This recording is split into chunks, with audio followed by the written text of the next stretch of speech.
Jai Shriman Narayan. Jai Shriman Narayan. Jai Shriman Narayan. I pay my obeisances to my spiritual master, Srimad Jagadguru Sudarshan Acharyaji Maharaj. I pay my obeisances to Lord Sri Ramanuj. I pay my obeisances to our 12 Alvars. I pay my obeisances to our Purva Acharyas. I pay my obeisances to Mother Lakshmi. And I pay my obeisances to Lord Sriman Narayan. I welcome all of you here physically at the Sri Narayan Dham in Durban, South Africa. I welcome those that's watching this discourse locally, nationally, and internationally. And I welcome those that's going to be watching this discourse when it is posted on YouTube and the various groups from around the world. Today is the birth day of Lord Sri Hanuman Baba. As I am not well versed in Hindi or Sanskrit, I read a post today that we must not call these celebrations Hanuman Jayanti. Jayanti means after death, according to the post that I read. So, today is Hanuman Baba's birthday because Lord Hanuman did not leave this material universe. Lord Hanuman did not leave this material universe. He is still in the material universe, and he will wait for Lord Ram to come down again. So, for this reason, we are not going to use the word Jayanti. I have not fact-checked this yet, but with respect, I have taken this understanding. So at the Sri Narayan Dham, Vasudeva, how long are you with us at the Sri Narayan Dham now?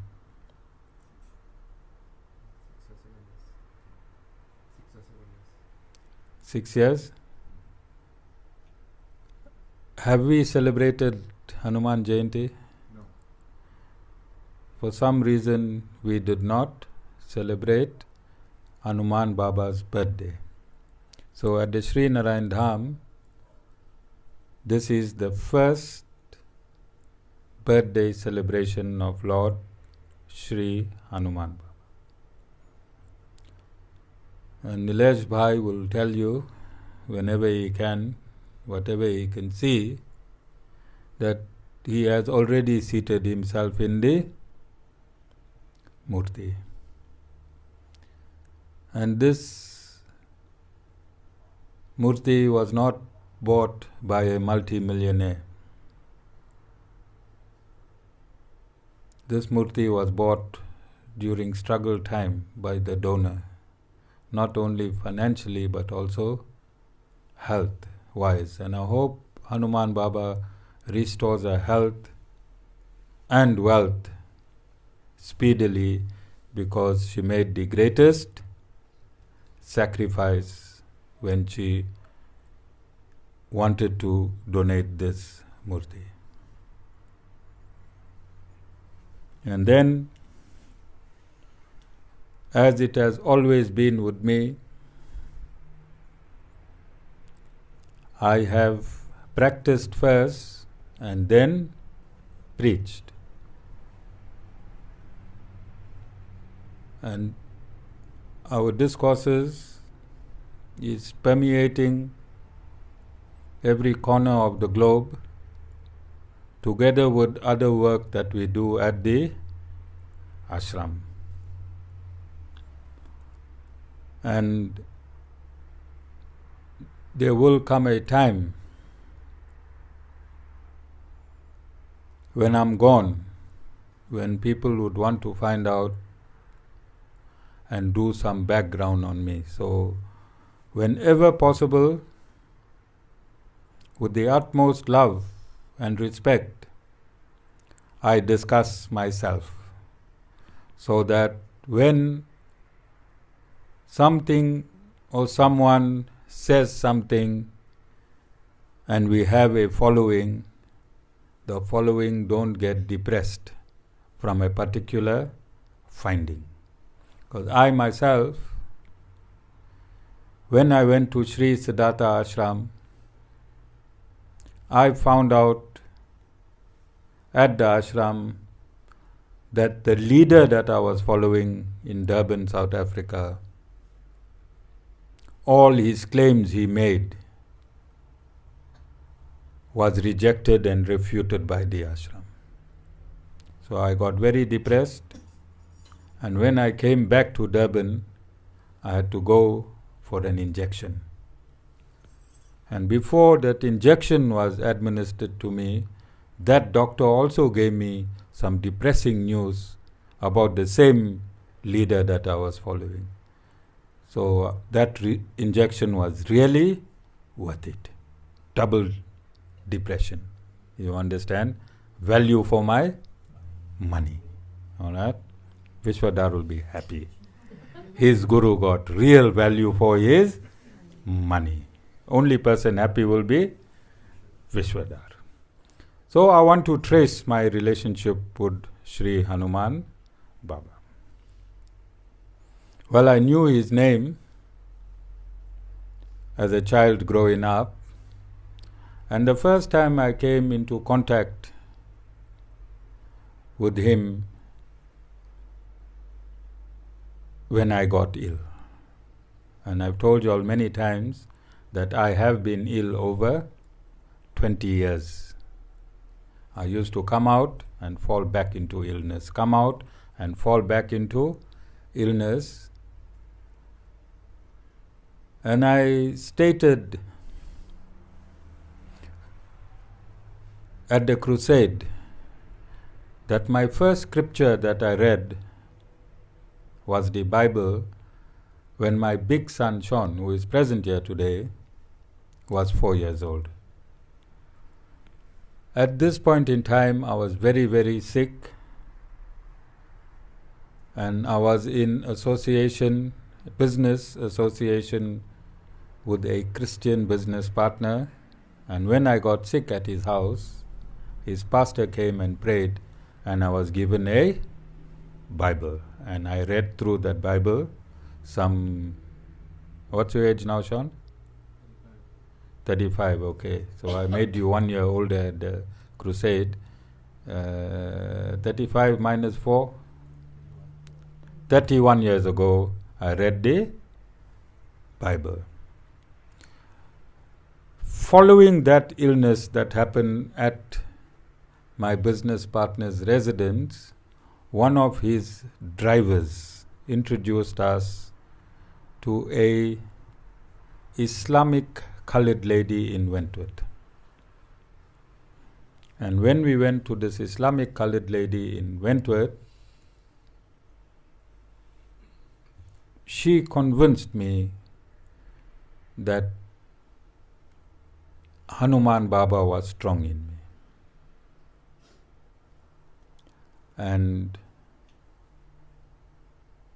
she said I must have cold water bath, so that Sita is enjoying this discourse,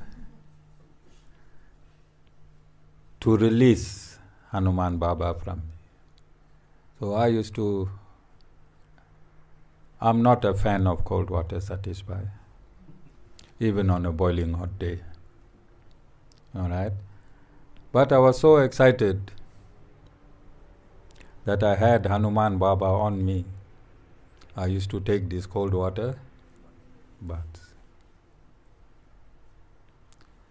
From there, I don't know if Mataji will remember, I was sick, so we were going from place to place. Wherever you pointed, wherever I could get better, I needed to go. At this point in my life, I was on my deathbed. So every night a fire had to be lit next to my head, and one person had to keep guard so that my soul don't leave my body. And this happened for a very, very long time. And there was this man that we went to in Stanger, and he also concurred that Hanuman Baba is strong on me, but he will release or invoke the trance. So we went, and that is 31 years ago. There were no CDs, USBs, and even the small cassettes, 4-track or 8-track. He had LPs. So he brought out his big recorder, and he started playing Hanuman Baba's bhajans, and he said, just now you will get your Hanuman trance. 36 years later, or 31 years later, I'm still waiting. I am still waiting. Hanuman Baba evaded me. Okay? Next, I came into association with Hanuman Baba in 1996 when Mataji's sister introduced us to the Hanuman Chalisa, and she said, because we were a problematic family in her view, and she said that if you chant the Hanuman Chalisa 11 times a day and for 40 days, your relationship within the family and extended relationships will be purified. So, as a family, we did the Hanuman Chalisa 11 times for 40 days. And I remember Mataji going to work in the morning whilst I was sick in the bed. Sean would go to school and Sean will be picked up by Mataji's uncle. And I couldn't get up from bed. And I remember seeing a shadow of Hanuman Baba on the wall, casted by the sun. And this gave me some hope and some strength in the depth and blackness of my sickness. My sickness was life or death. My illness for over 20 years was life or death. When I was in that position, I didn't know if I will be alive for the next second. So ultimately, and it is an old story, Mataji and myself, we split. I went to Chatsworth and I lived with Razia from the Muslim or Islamic faith. But the 41 days Hanuman Chalisa continued. I was not in speaking terms with Mataji, but in Reservoir Hills, Mataji and the children would do Hanuman 41 days, and in Chatsworth, although I was living with the Islamic woman, the deal was that I will remain who I am. There were many offers made by her family, all of them multi-millionaires, various parts of KZN, for me to become Abdul. and I'll get a supermarket. I rejected. I rejected. So the second Hanuman 41 days fast for me was in Chatsworth, and Mataji, Sean and Chavan carried on in Reservoir Hills. And we had parted for 10 years, and throughout the 10 years we continued without communication. Without communication, she continued her fasting in Reservoir Hills, and I continued my fasting in Chatsworth. So I think Almira, my daughter from Raja, who was about 4 years old, in one of our Hanuman 41-day fast, she came and she saw her mother seated with the Quran and me doing my 11 times. Well, I used to close my eyes, and I was a master of the Chalisa. 11 times under 30 minutes. I think both my sons as well. All right? We could fast forward the Chalisa. And at that time, I felt something on my head. And when I touched my head, I see Almira had put the Muslim cap on my head. Okay? Because she was going to madrasa. Then Shavan came. He used to come on holidays, and he was 5 years old. So behind the house where I was living, I used to hear a lot of bhajans.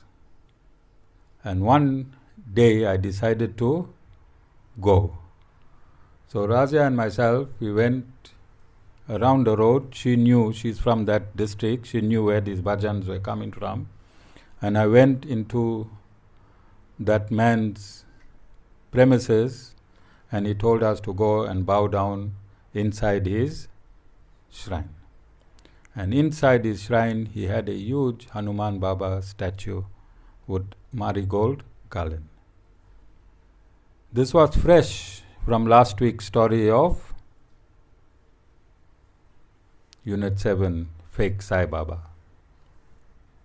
So when I finished off with Fake Sai Baba, I went to next religious place I went to now was this man singing bhajans in the back. And I asked Hanuman Baba, is this a fake place as well?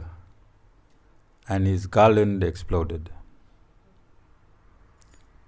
So Raja screamed, and everyone ran into that little shrine. And we explained that the garland exploded. So I took the explosion of the garland to be a positive sign. And unfortunately, a few years later, the explosion of the garland was warning me another fake place. All right? So don't ask for signs, because when you get a sign, you won't know. Okay, Sita? Sita is hoping this garland explodes so she can go back to a university. So at that place, whilst I thought it was genuine, Sherwin came for holiday, and he was 5 years old. And Sherwin took the mic and he sang the entire Hanuman Chalisa from his memory. From his memory to a whole crowd of people, I think as much as the people that we have here. Okay? Just my relationship with Hanuman Baba. Then in the 10th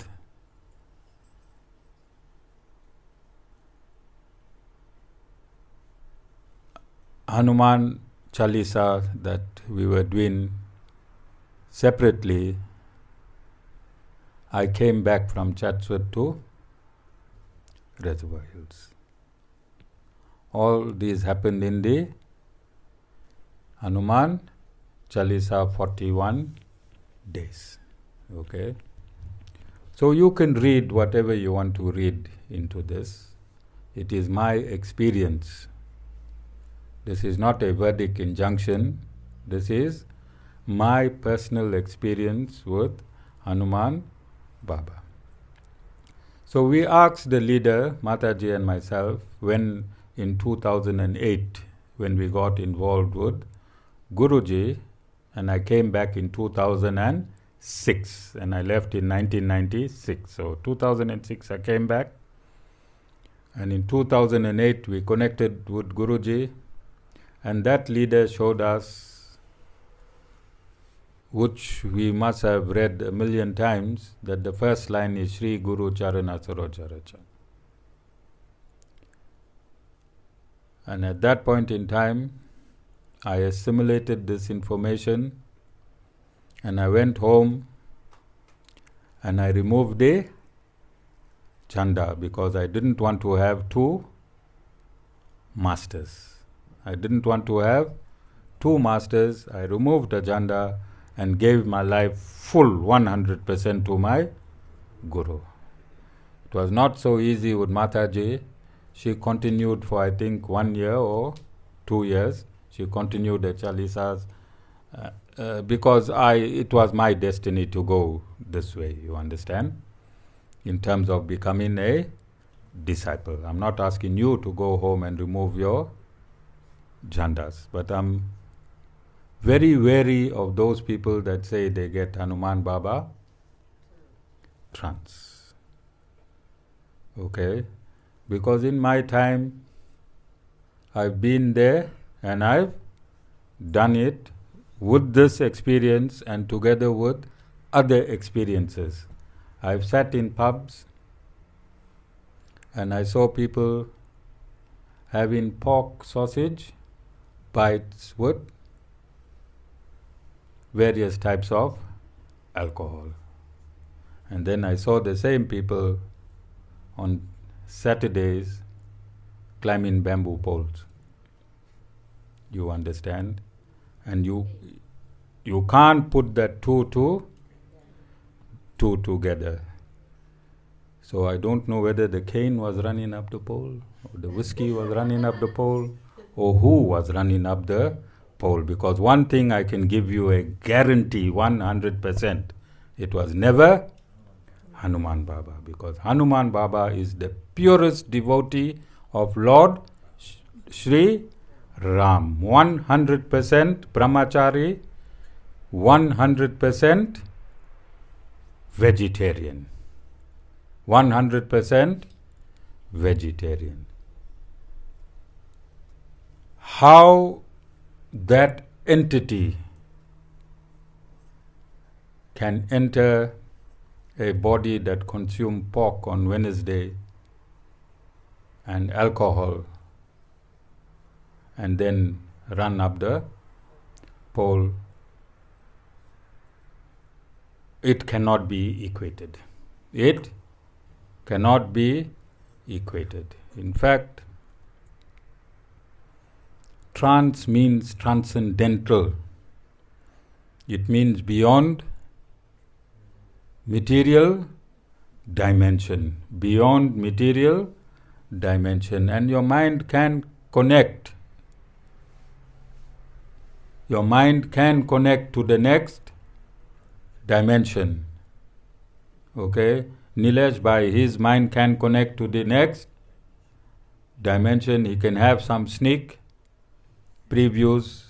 He can see what's happening there. We have psychics of all races that you go to and they can tell you, Satish Bhai, when your hair will start growing again. Alright? These psychics, they also act in various ways. Alright? Some of them camphor and clove, but they'll use the psychic ability to tell you. It is a natural science. connecting to the next dimension is a natural science. Nothing else, Sita.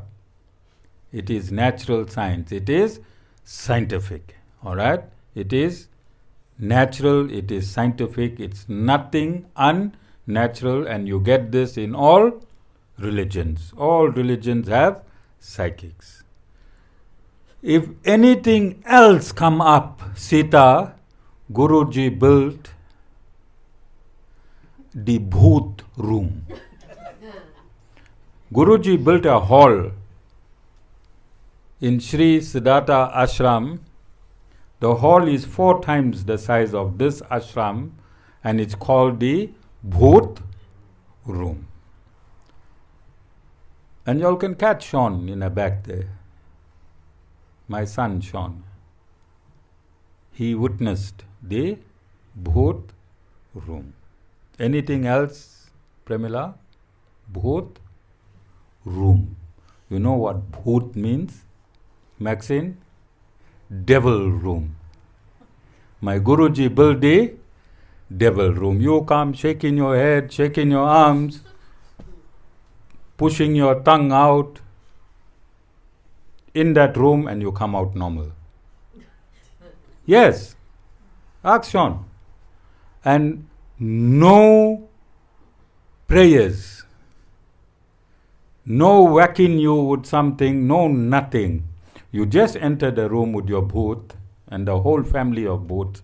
If I send Sita there, she have to stay there for 1 week, everyone out and only Sita. That's how big her family is. All right? 1 full week exclusive to Sita Mata. All right? And there, Sita, you can make how much noise you want that you make here. You can scream, you can jump, you can do all your things. Automatically, when you come out and come back here, we won't recognize you. All right? You can ask Sean. People come in, various ladies will roll on their hair wide open, and when they do that, that hair going round and round, round and round. And then when they come out of that room, innocent, clean and pure. It's called the Bhoot room. What room? Bhoot room. All right? And I have not heard, researched or seen this anywhere in the world. That potency of the Bhoot room exists? Yeah. We've had various people throughout my satsangs getting funny. Yes or no? Who remembers? Wasn't? Yes. Getting funny, and as soon as I touch their head, the funniness is gone. That's the only place I got power. Don't come with all your problems to me and think Guru will touch head, problems will go away. We have to work out the problems. But if you come with your Bhoot, one touch and it's still running. Okay? So that is my experience. That is our experience as a family. And it is nice to see my both children here today. I'm sure we went back in time. This has been our life. Our life was not easy. Our life was extremely difficult. In fact, I was so sick that Sean, at the age of 10, he said, God, he did not know God because I was not a religious person, but his granny and grandparents, and through that association, he knew there was something higher, and he said, God, I'm going to become a vegetarian so that my father can be better.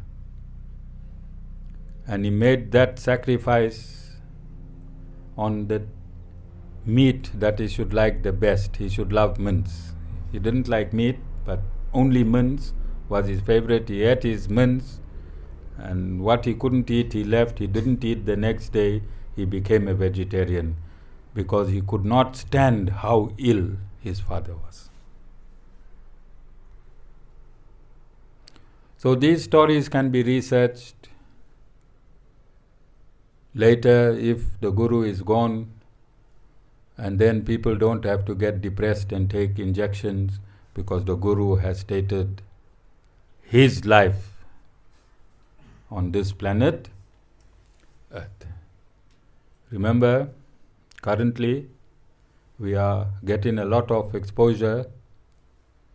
We are in the front line. We are the forerunners in securing the absolute truths of Sanatan Dharma. We are being acknowledged around the world.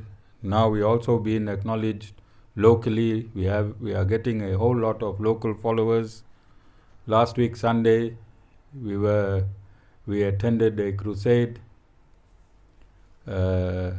Last week alone, we fought with other members of Christianity that were preaching falsehoods on Sanatan Dharma, and we went to a crusade where we were welcomed as if sent by Lord Jesus Christ himself. We had the greatest welcoming. I thought I saw Hemita, where she? So excited, I asked her, please Hemita, I know all these pastors, why don't you convert? She really comes alive in these crusades, and she said, no, Acharyaji, I'll stick around. All right. We took Sunita there, old lady Sunita, always sick, but she made it to go to the crusade. I think she stuck around there, satisfied, because she didn't come to Hanuman Jayanti. I think she's there with Pastor Roy. Okay. So this is Sanatan Dharma, and this is how a bona fide spiritual master should preach. Preach from his own experience. Teach from the front through experience. So lots of people get offended when I say you can't get Hanuman Baba's trance, and I'm giving you reasons why. Look where I am seated today. I couldn't get Hanuman Baba's trance. Look, I'm being serious. Where I am seated today, don't you think I should be the first one blowing my cheeks and taking something in my hand and running up the driveway after you? Satish Bhai, can you get that vision? Blown cheeks, the gada in my hand, breathing hard, big eyes, and racing you up this driveway. Premila, didn't happen to the Guru, can't happen to anyone else. All right? That is why you follow my reasoning? Yeah. So we should not delude ourselves. I have a lot of stories. Just one more quick one. So I went, Premila, you're going to enjoy this. Unit 7, very sick. My conductor, black guy, conductor, 14 or 15 years old, Mataji, somebody told us, or Mataji's sister's in-laws told us to go somewhere, Unit 7, somebody gets a snake trance. So wise man, my conductor, drove me. We landed in this place with this snake trance. As soon as this man saw me, he put his two hands together and he became a snake. I gave him a hiding of his life and I was so sick. Ask Mataji, there she there in the back. I went there to save my life. I went there to save my life, and he became a snake. And I whacked the hell out of him. All right?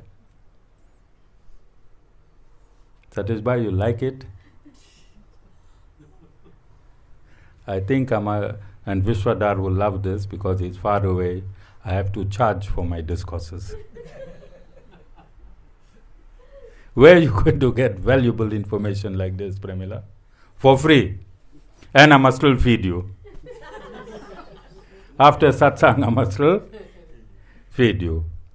See, Vishwadhar is smiling in Joburg. Anything to do with money, it doesn't matter, it's not coming to him as well. As long as the word money is used, charge, pay, not for free. So this Hanuman Jayanti, coming now to the official side, it was a personal side, now coming to the official side, we making a declaration. We making a declaration at the Sri Narayan Dham that Hanuman Baba is the foremost Vaishnavite in his form as Lord Shiva. In his form as Lord Shiva, he is the foremost Vaishnavite, and we don't want his life on this planet Earth to be fruitless. Hanuman Baba, by defending Lord Ram and assisting Lord Ram, in effect, he was defending and assisting Sanatan Dharma, because Lord Ram is the fountainhead of Sanatan Dharma himself. Hanuman Baba himself went to Ravana and he assisted in the annihilation of Ravana. Do not take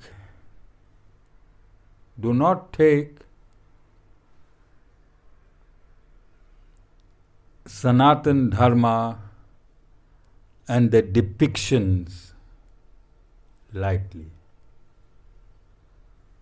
Sanatan Dharma is the science in which all religions exist. Sanatan Dharma is the science in which all religions exist. Lord Hanuman Baba's message was that if you are a bhakt of the Lord, your actions should be as close to His as possible. When Sanatan Dharma is attacked on Facebook, I find a lot of Sanatan Dharmis saying, leave it and leave him to karma. Leave whatever is happening, karma will sort it out.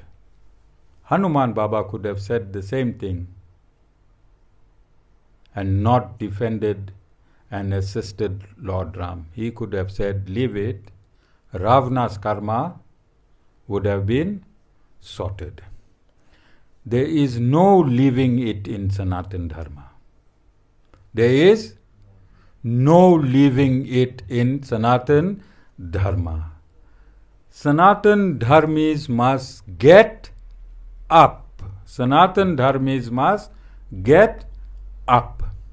There was a post this week that we are involved in, and we taking this lady to the highest level in this country.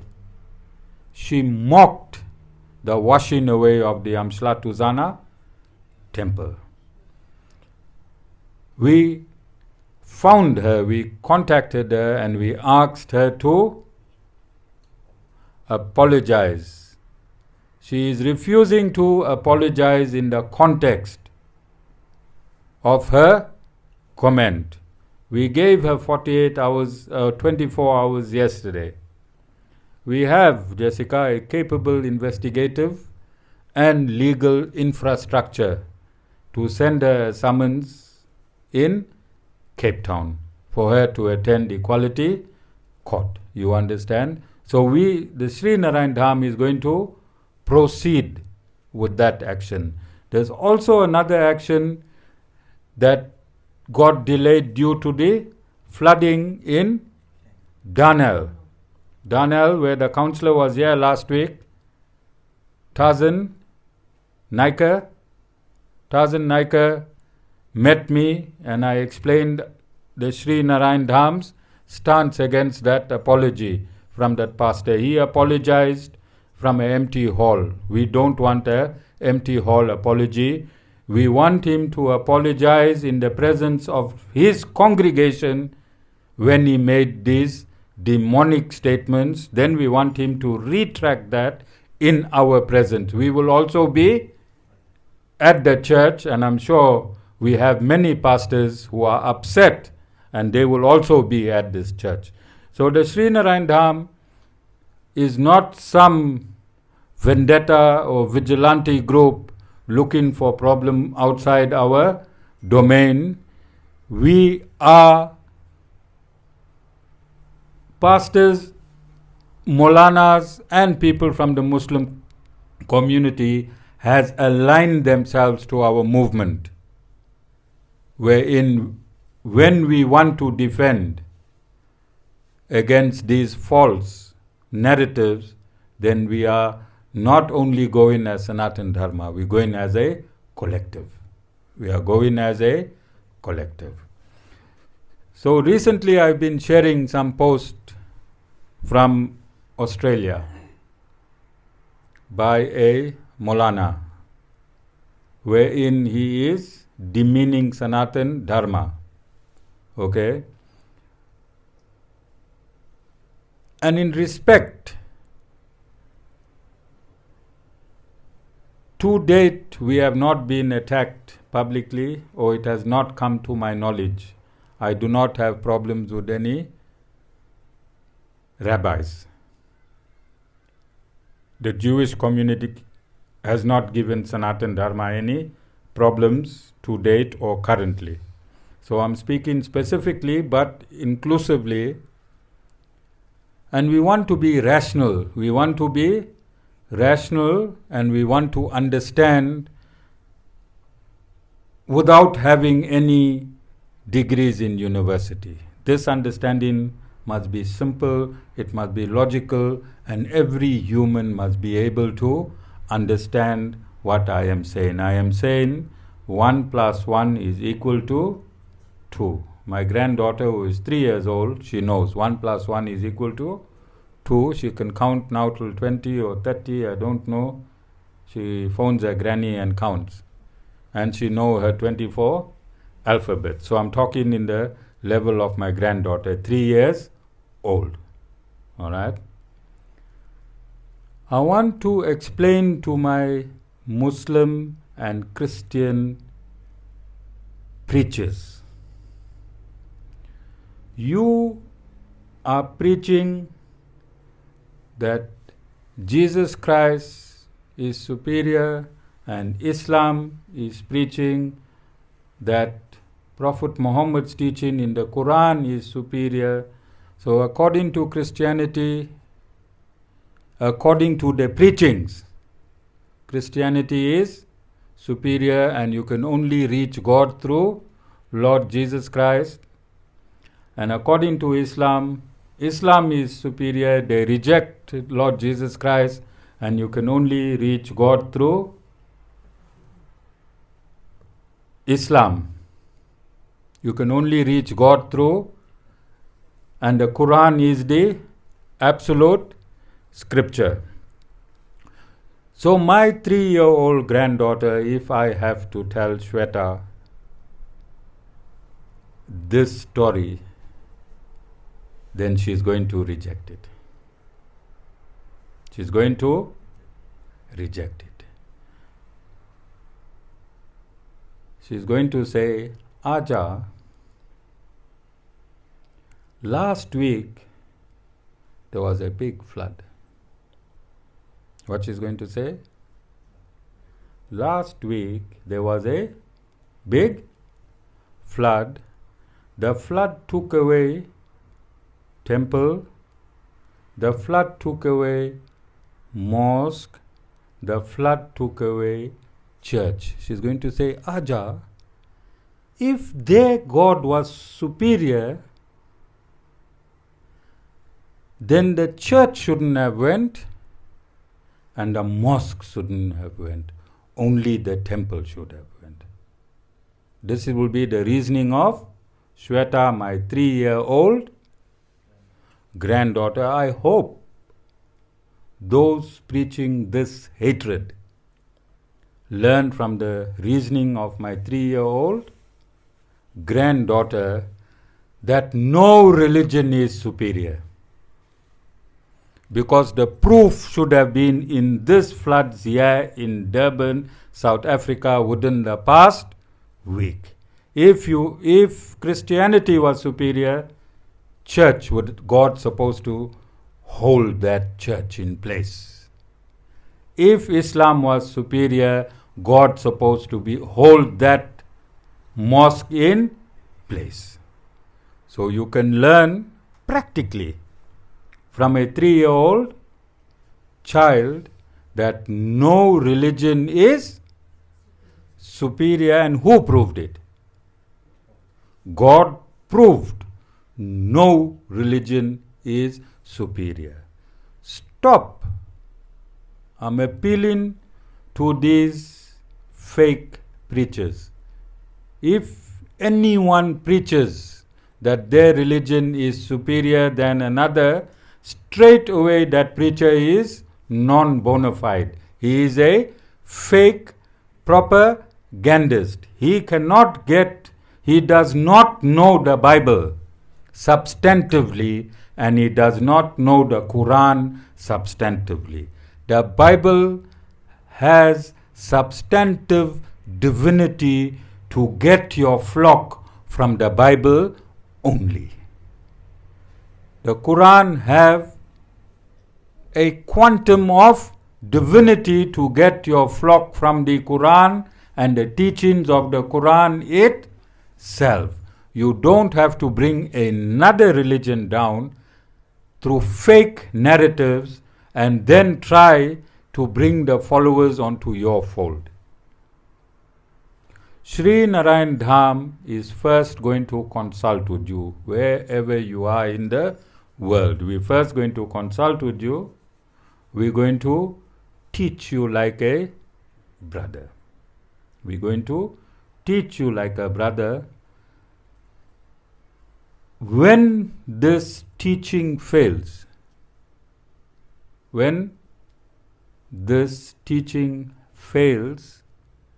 then I'm going to take the Vedas and smash your head with it. I'm going to take the Vedas and smash your head with it.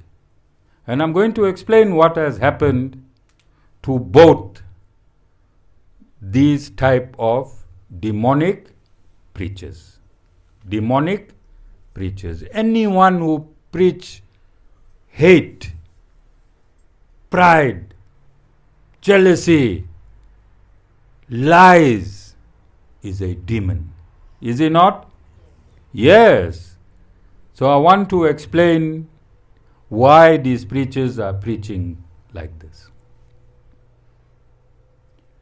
So I explained to my chairperson Vishwadhar yesterday in another example, but I'm going to use that example here. And I want you to understand. When you take a baby elephant, how big is a baby elephant, Satishbhai? I remember calling some of my class boys baby elephants. I don't know if you all remember. How big is a baby elephant? Size of Lakshman? And you take a metal peg and you sink it into the ground, you hammer it into the ground, and you tie a rope on that baby elephant.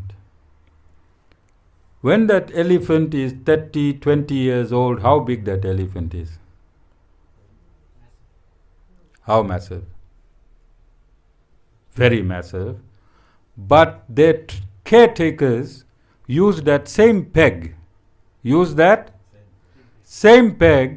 and hold that elephant at bay. That elephant does not, it can just walk away and not feel the peg, yes or no? But it does not, because it has been conditioned from child that peg will hold it in position, yes or no? So, hate preachers. In Islam, what year you go to madrasa? 5, yes, 5. Almira went when she was 5. She came out first in madrasa. Alright?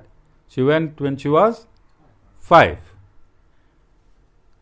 If you infuse hatred against another human being from the age of 5, when you are an adult, won't that hatred, like that peg of that elephant, be anchored in your mind when you're teaching people that you are superior, that your religion is superior, that your God is superior? When you're an adult, how are you going to look at other human beings? Like that elephant. And this is the breeding ground for terrorism. This is the breeding ground for terrorism, because these children from the age of 5 up until they go to university, no matter how many degrees they have, all our terrorists have degrees. All our famous terrorists have degrees. But yet they blow themselves up in a bomb. Yet they blow themselves up in a bomb. They believe they have a real cause because they are psychologically damaged from the age of 5. Psychologically so severely damaged that they can take their own life. Now this is for those of you who do not understand the psyche of a terrorist.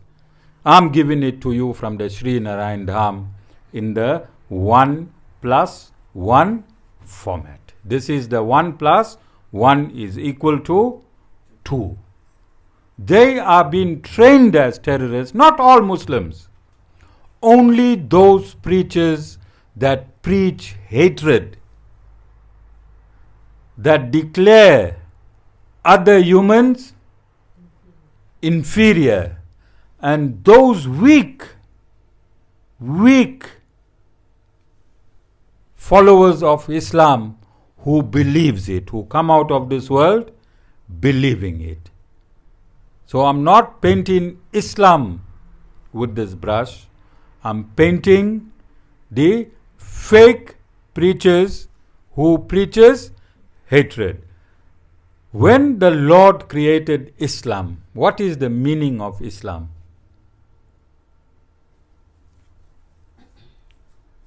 Remita, what is the meaning of Islam? You find it whilst I'm discussing. Islam was created as a peaceful religion. Islam itself as a religion was created as a religion of peace. But we living in a global village, is that what we are seeing as a religion? We have to be frank and we have to be real. It is unfortunate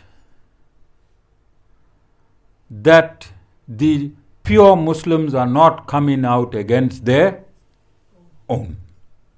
It is unfortunate that the pure Muslims, which are in the majority, which are 90% of Muslims are pure, they are in the majority, and I want to nudge them. I want to nudge them and come into reality, because these false preachers are causing a division in humanity. And Allah said, before you practice as a Muslim, You must practice humanity first. To practice humanity, there can be no hatred sown into the minds of your followers, because hatred is opposite to humanity. Hatred is opposite to humanity. All of you understand? So, we're going to take the Shakti from Lord Hanuman Baba today, all of us, and wherever this discourse reaches. And we're going to be as big as he got when he swallowed the sun, when we have to defend Sanatan Dharma. But we're going to do this with the humility that he has, that he becomes smaller than an atom. So our humility will be smaller than an atom, portrayed by Lord Hanuman Baba, and our strength will be as big as he came when he swallowed the sun to protect Sanatan Dharma. Jai Shriman Narayan.